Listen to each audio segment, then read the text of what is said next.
Cooking means for me bringing people together and health and, creativity, because it's not just about following a recipe, it's about what your body is asking you for. I just love bringing that to people and helping them create really nourishing dishes for themselves.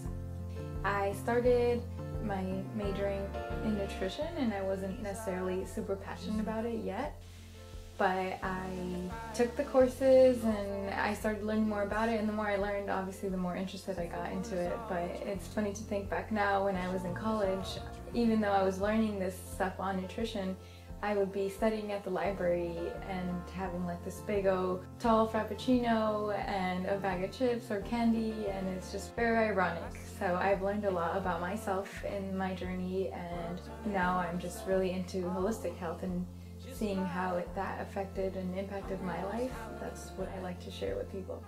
I offer a variety of services, private cooking classes, so going into people's homes and working with them hands-on, teaching them how to meal prep and how to create easy, delicious dishes, and then also workshops or dinner parties, brunch parties, and those are really fun. It's when a lot of people get together and support one another too, so I'm not just the one educating them, but they're educating themselves.